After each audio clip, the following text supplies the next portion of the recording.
नमस्कार साथीहरू, म विकास सुदूरपश्चिमबाट।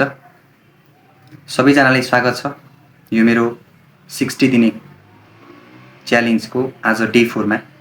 मलाई आशा छ सबैजना सन्चै हुनुहुन्छ र सन्चै पनि रहनुहोला। आज चाहिँ म मेरो एउटा विकनेसको बारेमा केही कुरा भन्न चाहन्छु। त्यही भएर सबैजना जति पनि यो भिडियो हेर्दै हुनुहुन्छ, यदि यो भिडियो तपाईसामु आयो भने चाहिँ भिडियोलाई हेरेर तपाईको अमूल्य समय केही यो भिडियोलाई छुट्याइदिएर चाहिँ आफ्नो प्रतिक्रिया चाहिँ छोडेर जानु होला भन्ने म सबैलाई आग्रह गर्दछु।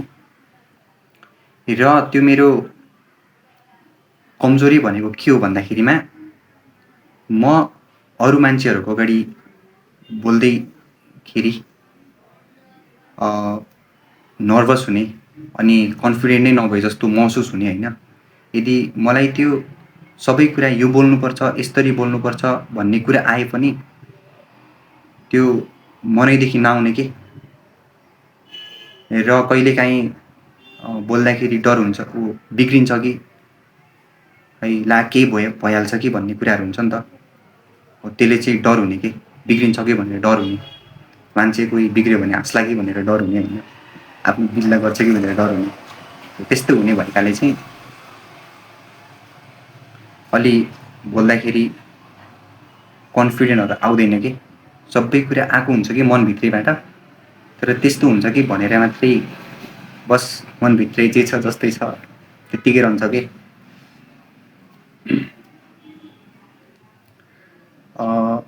म लगायत सबैले एउटा बुझ्नुपर्ने के छ भन्दाखेरिमा गल्ती गर्नु कुनै नराम्रो कुरा हैन। त्यो गल्तीबाट केही सिक्नुपर्ने रहेछ र त्यो सिकाइले चाहिँ सुधारतिर चाहिँ मान्छेलाई अलि मोड्ने रहेछ के। त्यही भएर गल्ती गर्दैमा अथवा गल्ती हुन्छ कि भनेर चाहिँ नबोल्ने हैन, डर हुन्छ कि गल्ती हुन्छ कि भनेर नबोल्ने डर हुन्छ नि त। त्यो डरले चाहिँ म धेरै पछाडी परेको छु कुनै ठाउँमा है, कुनै समयमा। सो त्यही भएर चाहिँ मैले यो 60 दिने सेल्फ इम्प्रुभमेन्ट च्यालेन्जलाई चाहिँ ल्याएको हो र सुरु गरेको छु।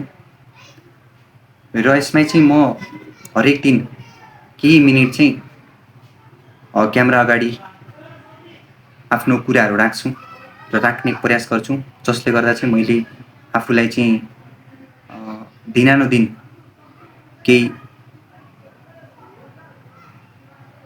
जुन राम्रो बनाउने, आफूलाई चाहिँ सुधार्ने प्रयासहरु गरिरहेको छु, जसले गर्दा चाहिँ मेरो अरु अगाडि कुरा राख्दाखेरि है, कुनै क्यामेरा अगाडि बोल्दाखेरि जुन हुने हेजिटेसनहरु छ त्यो अकमक्किने जुन छ एउटा, त्यसलाई चाहिँ म सुधार गर्दै छु। मलाई यो कुरा पनि थाहा छ र तपाईहरुलाई पनि यो कुरा थाहा छ के भन्दाखेरिमा कुनै पनि मान्छे एकै दिनमा अथवा जन्मिँदै पर्फेक्ट भएर आउँदैन केही कुरामा पनि के। र तर हामीहरुले चाहिँ दिनानुदिन अलिअलि कति भए पनि आफूलाई इम्प्रुभ गर्दै सुधार्दै गयो भने चाहिँ नसकिने कुरा हैन रहेछ कि केही पनि।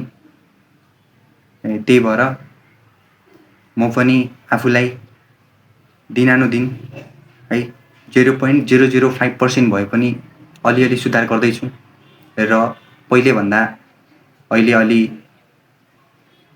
अलिअलि फ्रीली अलि बोल्न सकिरहेको छु। त्यति त हैन, तर अलिअलि भइरहेछ। बिस्तारै हुनेछ, मलाई विश्वास छ त्यस्तो कुराहरु। जे होस्, पहिले अप्ठ्यारो हुन्छ, तर बिस्तारै यसरी चाहिँ बोल्दै गयो भने आफ्नो मनको कुराहरु हुन्छ नि त, त्यो एकदम कन्फिडेन्टका साथ चाहिँ खोलेर बोल्न पायो भने चाहिँ एकदम पायो भन्दा पनि सक्यो चाहिँ एकदम आफ्नो मन पनि एकदम शान्ति हुन्छ हैन। त्यही भएर चाहिँ यो च्यालेन्जहरु चाहिँ मैले सुरु गरेको छु। अरू के भन्दाखेरिमा ल त यति नै होइन आजलाई। आज डे 4 60 दिने च्यालेन्जको आज डे 4 पुरा भएको छ। हामी भेट्नेछौँ 5th डेमा। त्यति दिनसम्मको लागि सबैजना स्वस्थ मस्त अनि व्यस्त रहनुहोला। ल त guys, thank you for watching. See you tomorrow. जय देश, जय नेपाल।